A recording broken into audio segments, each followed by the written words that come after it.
Nah, makanya rancunya pendidikan sekarang itu karena didasarkan pada usia. Harusnya pada apa? Pada pemahaman. Siap. Ya, jadi pada pemahamannya, bukan pada usia gitu. Adapun usia ya itu nanti dicocokkan saja, maksudnya caranya, metodenya untuk menyampaikan materi. Makanya nanti beda metode yang digunakan untuk mengajar anak-anak kecil, ya katakanlah yang prabalik dengan yang sudah balik. Nah, kalau dalam ilmu, ya walaupun saya nggak terlalu setuju dengan teori ini, dalam teori NLP itu kalau anak-anak usia yang masih prabalik itu lebih pendekatannya pendekatan kinestetik. Jadi pembiasaan gerakan. Karena belum masuk ke sini. Namanya juga masih anak kecil, maka pembiasaan gerakan. Bagaimana kita semakin banyak mengulang tata cara yang benar, dia akan ngikut gitu. Jadi pendekatannya lebih pada pendekatan kinestetik. Tapi kalau sudah nanti balik sampai kemudian masa dewasa, pemuda dan dewasa, itu pendekatannya baru masuk ke afektif dan psikomotor. Gitu. Ya, afektif dan kognitif ya. Kalau tadi kan lebih lebih kinestetik, itu kan psikomotorik ya. Jadi kalau pendekatannya adalah kinestetik kan lebih kepada gerak ya. Nah, tapi kalau sudah misalnya balik sampai dia dewasa, baru pendekatannya pemahaman ya, afektif dan juga kognitif dan afektif ya. Setiap pembelajaran bagi peserta awam, nah itu sebaiknya dimulai dari level mubtadi ya, mubtadi. Ya, yaitu adalah level dasar Al-Quran, bahasa Arab, dan ilmu fardu ain lainnya. Makanya nanti itu kan jadi ya Imam, kita pesan kitab At-Tibyan ya, fi adabil Quran ya. Itu dijelaskan di kitab At-Tibyan itu bahwa ketika seorang anak di dalam sejarah pendidikan Islam dulu, dia belum hafal Quran, itu nggak boleh belajar fikih. Sebelum dia hafal 30 juz, dia nggak boleh belajar fikih. Kalau kita kan semua ya, fikih, usul fikih, ya bahasa Arab, tapi Qurannya masih 1 juz, 2 juz. Kenapa? Karena memang ilmu alat pertama yang digunakan itu nanti untuk kemudian masuk ke fikih, ke usul fikih itu ilmu Quran, ya kan? Nah, baru nanti hadis itu belakangan. Jadi Quran dulu, ya. Jadi kalau misalkan dulu ulama kita itu ketika misalkan ada anak kaum muslimin yang belum khatam 30 juz, itu disuruh balik dulu. Belajar lagi. Belajar ke siapa? Orang tuanya. Makanya saya pernah bilang mungkin ya, Imam Syafi'i yang mengajarkan beliau 30 juz itu bukan sekolah, tapi ibunya. Ibunya yang mengajarkan, bukan sekolah. Nah, kalau kita kan mulai dari TK, Iqra pun kemudian yang mengajarkan guru. Ya, baca Al-Fatihah saja yang mengajarkan guru. Karena orang tuanya kebanyakan jadi guru. Jadi nggak sempat ngajar ya. Baik. Ya, itu intermezzo ya. Baru kemudian bahasa Arab dan ilmu fardu lainnya. Nah, kapan ilmu-ilmu soft skill dan hard skill diajarkan? Itu ketika fase andragogik. Andragogik itu fase kuliah. Kuliah itu berasal dari bahasa Turki, kulliye namanya. Coba nanti cek ya, namanya di waktu di Khilafah Utsmaniyah itu kulliye. Ya. Kalau sekarang di Kompon Indonesia kuliah. Ya. Nah, saking pentingnya pendidikan di dalam Islam, maka di dalam Islam itu nanti dipetakan bahwa pendidikan itu masuk dalam kategori khidmatul asasiyah. Nah, jadi coba bedakan ya.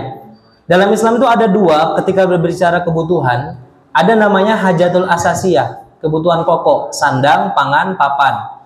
Nah, ini dalam pemahaman ya Islam, termasuk pemahaman dalam hadorah Islam, peradaban Islam, ini wajib dipenuhi. Wajib dipenuhi, sandang, pangan, papan. Nah, kemudian yang berbentuknya layanan ya atau khidmatul asasiyah itu ada 3 yang wajib. Pendidikan, kesehatan, keamanan. Sama-sama asas, tapi dia memang berbeda dari sisi kebutuhannya ya. Kalau pendidikan ini nanti pendidikan yang wajib itu adalah pendidikan Al-Qur'an, ya, pendidikan bahasa Arab ya. Makanya dulu di zamannya Nabi SAW itu banyak berdiri kutab ya, kutab-kutab gitu ya. Nah, adapun perkuliahan ini sifatnya adalah tetap diberikan layanannya, tapi ya sebutuhnya ya. Artinya memang kalau memang itu butuh ya difasilitasi.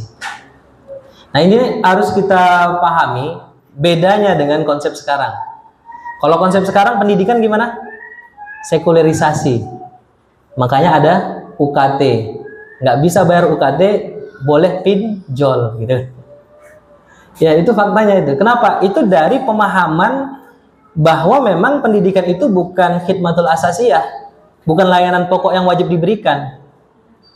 Makanya kemudian semuanya di apa namanya? Disekularisasikan, maksudnya diberikan kepada swasta. Ya. Beberapa waktu yang lalu saya kedatangan kawan rektor dari IAI Sumatera Barat itu di hotel, salah satu hotel dekat Pengkong sana. Dia cerita bahwa mereka itu mencari mahasiswa sampai hampir ke seluruh provinsi yang ada di Indonesia. Padahal di Sumatera Barat institutnya. Kenapa? Karena tadi saking perlunya mereka untuk bisa mengcover seluruh biaya untuk berjalannya kampus, maka mereka harus cari memang kuota itu biar terpenuhi mahasiswanya.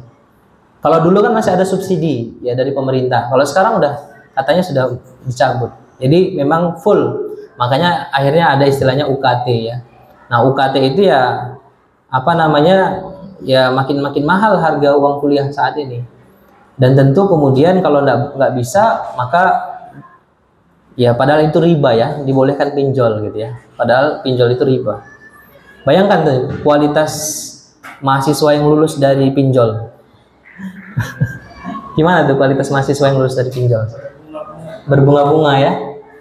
Targetnya nanti ketika sudah jadi guru atau jadi pekerja bukan berkah ya, tapi balik modal karena uang udah habis. Nah itu sedikit problem. Kemudian, nah untuk untuk kemudian tingkatan usia anak ya itu memang dikategorikan dalam Islam ya, walaupun ini tidak terlalu masyhur dibahas ya. Cuman Ibnu Hajar Al-Asqalani itu di kitab Fathul Bari itu mengklasifikasikan. Nah, jadi bisa dilihat ya. Dari sisi usia ya, kalau misalnya janin itu artinya adalah anak masih dalam kandungan. Nah, ghulam tadi yang kita baca hadisnya bahwa Nabi SAW memerintahkan seorang anak tadi yang bernama Umar ya untuk membaca bismillah, kemudian juga mengambil dengan tangan kanan dan mengambil yang terdekat, itu di usia ghulam ini. Ya, pada usia 2-7 tahun. Artinya pembiasaan adab itu dari kecil gitu. Dan disinilah kemudian faktor paling penting guru-guru ya atau katakanlah orang tua mendidik anak dan menyampaikan mindset yang benar tentang Islam kepada anak itu di usia ini, di usia prabalik ini. Karena kalau sudah balik nanti mereka sudah punya pemahaman dari mana ya, dari proses yang mereka pelajari pada usia ghulam ini sampai nanti pada usia pemuda atau remaja ini, azawar. Nah ini ya. Nah yang paling lucu itu syekh ya. Syekh itu usia 50 sampai 80. Nah, banyak ya kita ngomong gitu ya. Syekh awal. Ya syekh. Nah, cuman kalau kata kawan-kawan sesama mahasiswa di doktoral itu dia bilang gini. Ya, syekh itu bisa antum kategorikan maknawi atau istilahi kata dia. Kalau misalnya untuk mengagungkan, untuk memuliakan walaupun muda nggak apa-apa katanya. Nah, katanya begitu ya. Tapi kalau memang harfiahnya itu memang untuk usia ya berarti jangan mau kita dipanggil syekh karena usia kita belum 50 tahun kan gitu ya. Kan banyak gitu ya. Ya syekh sini gitu ya. Nah, itu kita pun mau aja dipanggil syekh kan. Padahal syekh itu kalau dari sini usia 50-an. Baik, kita lanjut ya. Nah, jadi ini adalah gambaran secara umum dari sisi usia. Lalu apa definisi kurikulum? Nah, ini definisi kurikulum kalau secara umum. Kita coba ringkas saja ustaz-ustazah sekalian ya. Jadi kurikulum itu apa? Semua pengalaman belajar yang direncanakan. Jadi memang intinya adalah direncanakan dan dipandu oleh sekolah. Nah, di pendapat yang lain ya siapa nih? Jeremy Brunner ya. Dia mengatakan kurikulum itu adalah konsep spiral ya, di mana materi pembelajaran disusun sedemikian rupa. Ya, mirip-mirip lah ya. Kemudian menurut Hilda Taba ya, kurikulum adalah rencana pembelajaran yang mencangkup tujuan, isi, metode, dan evaluasi. Nah, ini standar lah. Tujuan, isi, metode, evaluasi. Kita juga sudah bahas kemarin. Nah, bagaimana dengan definisi menurut Islam? Ini menurut Ahmad Tafsir ya, dalam ilmu pendidikan dan dalam perspektif Islam, Beliau menyebutkan kurikulum dalam pendidikan Islam adalah seperangkat rencana dan pengaturan, ya sama ya, mengenai tujuan, isi, bahan pelajaran serta cara yang digunakan. Abdurrahman An-Nahlawi menyebutkan kurikulum adalah program pendidikan yang bertujuan untuk membentuk kepribadian Islam yang beriman, berilmu, beramal saleh dan seterusnya. Nah, kemudian yang terakhir Muhammad Ali Aziz, ya, serangkaian program yang terstruktur. Jadi intinya adalah bisa kita bilang seperangkat ya, atau rangkaian atau rencana, itu sama saja sebenarnya. Ya, yang paling penting itu adalah tujuan dari pelaksanaan kurikulum tadi, yaitu adalah kemudian menghasilkan muslim yang berkepribadian Islam. Nah, bagaimana kalau menurut, ya walaupun ini kebijakan ya. Nah, ini kita perlu kasih sedikit wawasan juga ya. Bedanya pendapat para tokoh dengan yang ada di undang-undang itu lebih kepada kalau pendapat tokoh itu berasal dari proses metodologi. Kalau yang di undang-undang itu sebenarnya lebih ke kebijakan, ya kan? Makanya diundang-undangkan. Itu harus dibedakan. Jadi nanti kalau misalnya ada kawan-kawan di sini yang mau kuliah misalnya, jangan sampai nanti di latar belakang itu undang-undang dulu baru pemahaman atau pendapat ahli. Itu kebalik, harus pendapat ahli dulu baru undang-undang. Kenapa? Karena undang-undang itu levelnya kebijakan ya, bukan teori, bukan metodologi. Nah, di dalam definisi kurikulum Indonesia itu juga sama tuh. Seperangkat rencana dan pengaturan mengenai tujuan, isi dan bahan pelajaran, sama juga ya. Nah, kalau di peraturan pemerintah juga sama, seperangkat rencana, pengaturan mengenai tujuan, isi dan bahan ajar. Nah, jadi itu minimal kita sudah tahu definisinya kurikulum, ya. Nah, lalu apa maksudnya dengan definisi kurikulum integratif? Ya, ini kemarin sudah kita bahas bahwa kurikulum integratif itu adalah metode mengorganisasi atau mengaitkan atau tadi menggabungkan, kalau bahasa Zaleni tadi padu ya, nilai-nilai Islam ke seluruh aspek pembelajaran yang ada sehingga menghasilkan menghasilkan peserta didik sesuai dengan tujuan pendidikan Islam. Nah, level kurikulum itu ya ada dua, kemarin kita sudah bahas, ada yang namanya materi dan ada metodologinya. Ada madahnya, ada kemudian torikohnya. Nah, madah itu adalah kemudian konten, metodologi itu adalah konteks cara mengajar. Ya, tujuan, isi, ya bahan ajar, media itu namanya madah, materi. Nah, ini siapa yang mendesain? Itu ahli pendidikan atau tim kurikulum. Makanya di UIC kita buat namanya koordinator kurikulum. Karena memang harus fokus. Jangan sampai guru dibebani untuk membuat kurikulum. Yang ada adalah guru menyesuaikan bagaimana kurikulum integratifnya. Tapi bukan yang mendesain dari awal mata pelajarannya apa, bagaimana caranya, itu nanti lebih kepada penggagasnya itu koordinator kurikulum. Nah, di metodologi lah baru kemudian para gurunya, pengajar ya. Di situ ada pembelajaran, ada evaluasi. Nah, ini kita kilas balik saja ya, karena udah dibahas juga. Nah, dan nanti cakupannya untuk materi atau madah itu adalah ini dia nilai-nilainya. Terintegrasi dengan nilai Islam, tidak bertentangan dengan metodologi studi Islam, efektif, efisien, dan optimal. Nah, kita cerita kemarin tentang bagaimana Luqman Al-Hakim mengajarkan kepada anaknya ya. Kemudian metodologi. Nah, di sini berarti kaitannya dengan guru. Maka guru itu harus punya dua skill ya. Pertama dari sisi knowledge-nya memang harus ada, kemudian dari sisi kepribadian, personality. Apa kaitannya? Kemarin kita buat misalnya tahap-tahap penerimaan guru baru. Ya. Apa yang kita buat di sana? Dari sisi knowledge kita buat tes, ya kan ya? Ada MBTI tes, ya, Pak Sekolah dan Humas tahu. Kemudian ada oral test, written test yang kita susut. Kemudian ada apa lagi?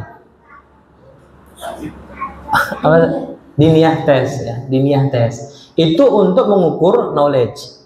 Nah, untuk mengukur personality maka ada wawancara. Wawancara dengan kepala sekolah atau user interview dan wawancara dengan direktur interview. Nah, kalau dua-duanya ini tadi memang sudah mumpuni secara kualifikasi calon guru baru, barulah kemudian bertemu dengan yayasan atau foundation interview. Itu alur. Alur itu bukan asal buat, tapi kemudian berdasarkan dari metodologi ini. Nah, jadi before-nya kita sudah saring atau kita sudah filter, baru ketika sudah masuk menjadi guru di UIC, kita upgrading. Kita sesuaikan keinginan kita seperti apa dengan kualifikasi saat ini peserta guru barunya seperti apa. Nah, ini kita udah bahas juga kemarin hadisnya. Baik. Jadi kurikulum itu atau manhaj tadi cakupannya apa saja? Nah, pertama, apa itu kurikulum? Tadi udah kita jelaskan definisi, cakupannya apa, ya. Nah, definisinya sudah kita jelaskan, cakupannya ada madah, ada kemudian metodologi atau toriko. Nah, kedua, untuk siapa kurikulum itu dibuat? Maka di sini nanti ada subjek dan objek. Subjeknya siapa di sini? Manusia. Manusia kan ya, yang mengajarkan itu nanti siapa? Manusia. Objeknya siapa? Manusia lagi. Berarti memang kurikulum itu sangat erat kaitannya dengan manusia. Itu harus kita pahami. Namanya kan kita kajian paradigma ya. Jadi paradigma. Nanti minggu depan baru kita rancangan kurikulumnya. Subjek dan objeknya ini manusia ini. Nah, pertanyaannya manusia itu dipandang sebagai siapa? Apakah manusia hanya dipandang sebagai materi yang hidup? Atau manusia dipandang sebagai makhluk Tuhan? Kira-kira kita pakai yang mana? Pertama apa kedua? Nah, itu nanti. Apakah cuma sekedar materi yang hidup, yang punya nafas, yang punya roh, atau kemudian makhluk Tuhan? Salah satu, kalau bahasa Islam makhluk Allah lah gitu ya, Abdullah. Mana pandangan kita? Kurikulum Barat itu cuma didesain untuk kemudian yang tadi, yang definisi pertama. Karena mereka tidak memahami bahwa tidak mengadopsi pemahaman bahwa manusia itu berasal dari Tuhan, tapi manusia itu berasal dari materi, kan gitu ya. Nah, maka wajar di dalam pendidikan Barat itu tidak ada istilahnya integrasi agama. Bahkan agama itu disingkirkan. Kalau orang-orang sosialis lebih parah lagi ya kan, mereka menganggap agama itu adalah candu, ya kan. Kalau orang-orang kapitalis menganggap agama itu pada aspek privat. Bolehlah agama itu boleh ada, tapi nanti aja setiap hari Minggu di gereja silahkan bawa agama Anda. Di sekolah tidak boleh. Makanya nanti ada dua metodologi ilmiah dengan metodologi rasional. Kita pakai metodologi yang mana? Itu kaitan dengan akidah juga nanti. Dengan pemahaman manusia itu materi yang hidup atau materi atau makhluk yang kemudian punya Tuhan. Islam memandang bahwa manusia itu adalah makhluk Allah, makhluk ciptaan Allah. Berarti nanti kurikulumnya yang terikat dengan manusia itu harus memang sesuai dengan tujuan penciptaan manusia itu. Itu maksudnya kurikulum integratif. Nah, mengapa kurikulum itu dibuat? Berarti di sini ada latar belakangnya. Latar belakangnya apa? Setiap manusia itu lahir dia seperti kertas putih. Ya, hadisnya kan itu ya, kullu mauludin yuladu 'alal fitrah. Setiap anak lahir itu dalam keadaan fitrah, ya. Nah, nanti siapa yang kemudian membawa anak ini di masa depan, ya orang tuanya. Apakah dia jadi Islam, Majusi, Nasrani, itu nanti orang tua. Maksudnya orang tua itu bukan sekedar orang tua, tapi orang tua yang dimaksud dalam hadis itu adalah muallim, gurunya. Gurunya lah yang nanti akan membawa. Orang tua sebagai guru maksud saya. Kalau orang tuanya nggak sanggup mendidik anaknya, dikasihnya ke sekolah. Maka yang memilih sekolah itu siapa? Orang tua lagi. SD-nya di mana? SMP-nya di mana? SMA-nya. Kalau di Islamnya ya RA-nya di mana, ya kan? MTS-nya di mana? MA-nya di mana? Kemudian tinggi nanti di ma'had atau di kampusnya, kampus Islamnya di mana? Itu siapa yang memutuskan? Orang tua. Maka nanti kurikulum itu dibuat, latar belakangnya adalah pemahaman bahwa anak itu lahir dengan keadaan suci. Nah, maka pendidikan orang tua tadi atau mu'alim itu sangat penting sekali. Itu latar belakangnya. Tujuannya apa? Agar kemudian manusia yang lahir itu memahami potensi hidupnya sebagai Abdullah dan Khalifatullah. Itulah tujuan kurikulum dibuat. Jadi outputnya, outcome-nya, dan impact-nya kurikulum itu dibuat adalah untuk agar manusia ini menjadi hamba Allah yang taat, tapi juga bisa terus berjalan di muka bumi dengan potensinya sebagai Khalifatullah, yang punya akal, yang punya skill, yang punya kemampuan. Nah, mengapa merancang kurikulum? Nanti kaitannya dengan membangun dan mengimplementasikan, ya. Maka dibangunlah kurikulum tadi untuk mencapai tujuan itu. Dan kalau cuma membangun kan nggak ada artinya ya. Harus diimplementasikan, karena bangun itu kan cuma teoritis. Nah, berarti harus diimplementasikan, harus dilakukan, diterapkan. Itu ya. Nah, untuk siapa kurikulum itu dibangun? Jawabannya tadi untuk manusia. Nah, manusia itu punya dua dua kecenderungan atau dua kebutuhan. Satu adalah dia itu adalah materi yang berkebutuhan. Manusia itu memiliki materi berkebutuhan. Jadi di dalam diri manusia itu ada namanya kebutuhan jasmani, ada nalurinya. Jasmani itu hajatul udawiyah, ya. Naluri itu ada gorizahnya. Nah, ini potensinya ini pasti ada pada setiap manusia. Kebutuhan jasmani itu misalnya rasa lapar, ya. Ada nggak yang kita nggak lapar? Nggak ada ya. Ngantuk itu kebutuhan jasmani. Nalurinya apa saja? Naluri melestarikan jenis. Nah, inilah nanti fungsinya pernikahan atau perkawinan, ya. Ya, naluri melestarikan jenis, ya. Nah, ini kacau nih kalau di pemahaman Barat, karena mereka tidak memahami tentang melestarikan jenis ini, jadi mereka kawinnya dengan hewan, ya kan gitu ya sekarang ya, atau kawin sesama jenis ya. Nah itu kacau. Kenapa? Karena nggak paham konsep manusia. Kemudian naluri mengagungkan sesuatu, disinilah perlu Tuhan, ya, adanya Tuhan, ada kecenderungan manusia itu butuh Tuhan. Bahkan ateis sekalipun itu memang ada goriza ini, ada goriza tadayun ini namanya. Saya pernah baca satu novel karyanya Habibur Rahman Al-Shirazi, kalau tidak salah saya. Judulnya Bumi Cinta, itu diambil dari kisah nyata, true story. Jadi ada seorang wanita ateis itu yang kemudian diculik, kemudian ketika diculik dibuang dengan kondisi sudah luka-luka. Ateis nih loh, dia nggak paham Tuhan. Tapi ketika di tengah perjalanan ketika dibuang ini ceritanya di Rusia, di ibu kota Rusia di Moskow itu kan rata-rata ateis ya, di Moskow di Rusia itu. Dibuang, kemudian di tengah jalan yang penuh salju itu tanpa sengaja dia ucap, ya Tuhan tolong aku. Padahal dia ateis. Muncul tadi gorizahnya sama tadayun itu. Nah, manusia punya kebutuhan, manusia punya naluri. Nah, pertanyaannya, bagaimana cara memenuhi kebutuhannya? Kalau perspektifnya orang-orang Barat, ya udah, tinggal cari saja uang misalnya untuk beli makanan, ya. Atau katakanlah kalau kebutuhan naluri tadi, ya sudah, misalnya kumpul kebo untuk melestarikan jenis. Karena nggak ada aturan kan ya. Kalau misalkan perkara uang finansial, ya udah investasi. Padahal kan tuh misalnya kalau yang investasi kita pahami secara umum tuh haram, ya kan ya. Ada ribanya segala macam. Tapi kan mereka nggak paham itu.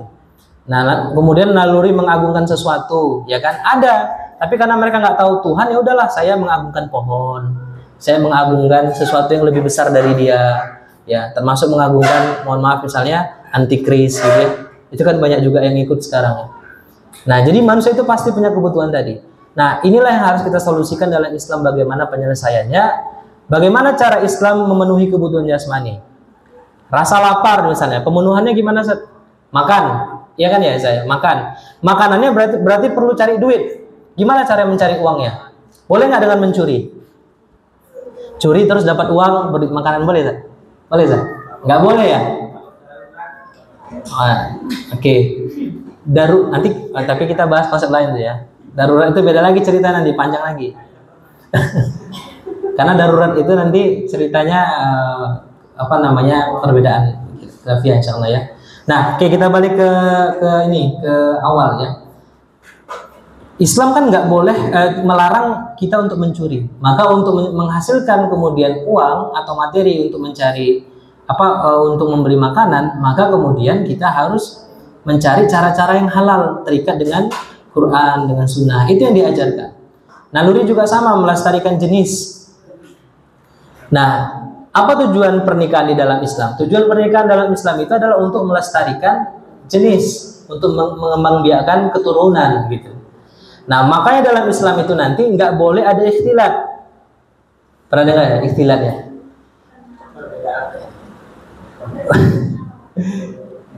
Campur baur, ikhtilat. Khalwat nggak boleh berdua-duaan. Ya, boleh ikhtilat, boleh nggak ikhtilat? Boleh khalwat, boleh kalau sama istri atau suami sendiri. Jadi nggak boleh ikhtilat, nggak boleh khalwat. Kenapa? Karena memang tujuan dari Islam itu adalah menjaga kemuliaan manusia. Ya, melestarikan keturunannya itu hanya boleh dengan cara menikah. Kemudian ada yang namanya kebutuhan manusia itu materi yang berkreasi. Nah, karena dia punya akal, dia punya pemikiran, dia punya pemahaman.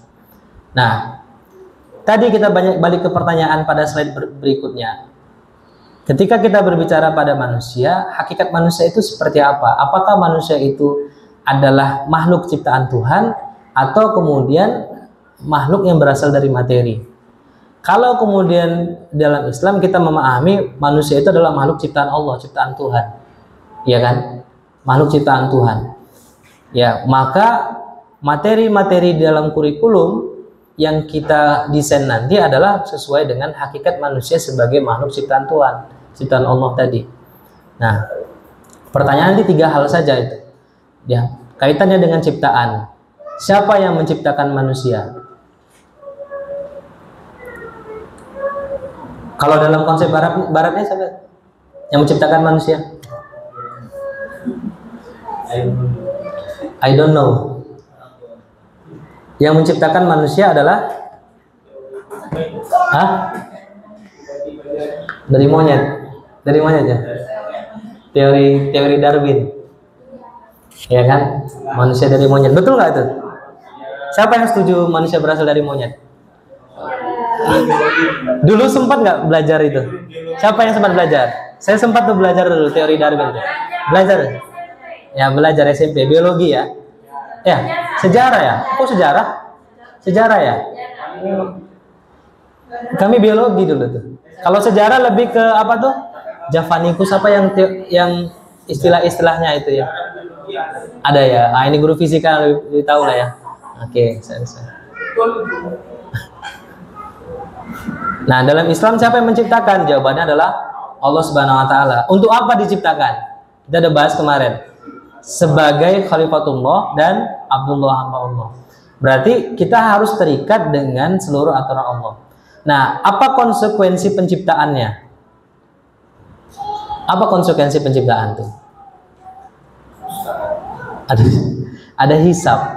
Dihisab nanti ya kan ya. Di padang mahsyar.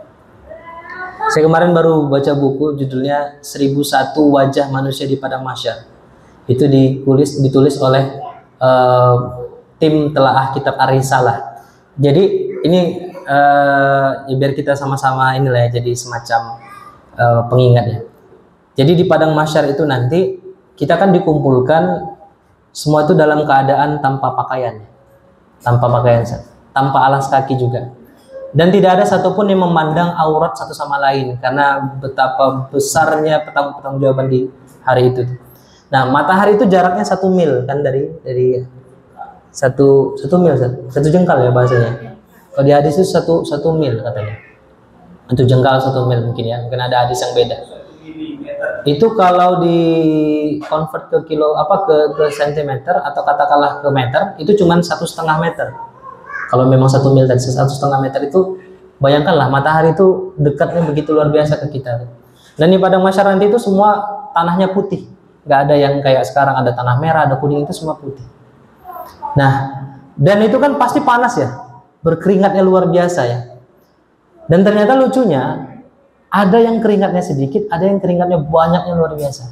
Ternyata keringat itu banyak sedikitnya berdasarkan dosa dia ketika di dunia dulu. Masya. Ya, jadi itu konsekuensinya nanti ada hisab ya, karena kita yakin bahwa kita diciptakan oleh Allah. Nah, kalau seandainya kita tergolong menjadi orang-orang yang beramal soleh di dunia, banyak beramal soleh dan sedikit berbuat dosa, maka nanti mereka di akhirat itu atau di padang mahsyar itu dibangkitkan dengan kondisi tenang mereka. Maksudnya mereka udah tahu nanti masuknya kemana. Adapun kemudian yang kebanyakan dosa, lebih banyak dosanya daripada pahalanya, ya, dan juga orang-orang kafir itu diseret oleh para malaikat. Yang diseret itu bukan tangannya, tapi wajahnya itu diseret di situ. Nah, itu konsekuensinya. Jadi nanti ada surga, ada neraka, ada dosa, ada pahala, ada kemudian golongan kanan, golongan kiri. Golongan tengah ada nggak? Ada. Mutawasid di tengah. Ya, baik. Apa maksud saya menjelaskan itu? Bayangkan ya Ustaz Ustazah, kita mengajarkan materi konten yang bertentangan dengan Islam. Jangan kita beranggapan ya udah selesai di situ, enggak. Apa yang kita ajarkan itu diterapkan oleh anak-anak didik kita, diamalkan oleh dia. Kalau itu baik pahalanya ke kita, kalau itu buruk dosanya ke kita. Jadi muallim itu nggak main-main, harus betul-betul dia. Misalnya, mohon maaf ya, di luar sana misalnya, boleh pacaran tapi jangan di sekolah, kata gurunya. Betul dibuat anaknya, maka selama anak itu pacaran, dosanya ngalir ke gurunya. Itu ngalir itu. Termasuk apa lagi? Buka aurat, macam-macam lah. Merokok segala macam, walaupun ya merokok ada perbedaan pendapat ya. Banyak kiai kita ngerokok. Tapi ya kalau secara kesehatan kan tidak baik misalnya. Kita ajarkan. Jadi itu semua dibangun dari paradigma tentang hakikat manusia. Maka keinginan kita, kawan-kawan, para guru di ilmu cendekia, ustadz-ustazahnya, secara kognitifnya itu kognitif Islam, kepribadiannya kepribadian Islam. Itulah yang nanti akan diajarkan kepada anak-anak. Itulah sebenarnya inti dari nilai-nilai dalam kurikulum. Nah, tinggal nanti kan materi apa saja yang diajarkan. Itu kan sebenarnya tinggal didesain saja sesuai kebutuhan kan. Tapi bagaimana seluruh konten materi yang ada itu memang diselaraskan dengan Islam. Karena kita yakin perbuatan itu bukan asas manfaat, tapi adalah asas perintah dan larangan Allah. Ya, amar dan nahi, perintah dan larangan Allah Ta'ala. Ada khair, ada syar, ada baik, ada buruk, ada hasan, qabih. Ya, itu semua standarnya ke Islam, bukan manfaat itu. Nah, jadi itu paradigma yang harus kita miliki, yang kemudian tentu saya harapkan ya kita semua mulai dari hari ini ya, walaupun belum selesai materi kita, ya ketika menjelaskan sesuatu atau menyampaikan materi, mulailah membiasakan ini kira-kira sesuai nggak dengan Islam gitu. Pembahasan apapun, mau itu pembahasan diniyah atau sains, eksak, non eksak, itu semua pasti ada jawaban dalam Islam gitu. Nah, itulah intinya ya dari paradigma membangun kurikulum integratif. Baru nanti insya Allah di pekan-pekan berikutnya kita lanjut materi-materi yang lain. Ya, habis materinya. Jazakumullah khairan. Ya, Ana kembalikan ke Humas ya. Billahi taufiq wal hidayah. Assalamualaikum warahmatullahi wabarakatuh. Waalaikumsalam warahmatullahi wabarakatuh. Alhamdulillah, jazakallah kasih kepada Ustaz Abdullah Effendi yang sudah menyampaikan materi tentang paradigma kurikulum integratif.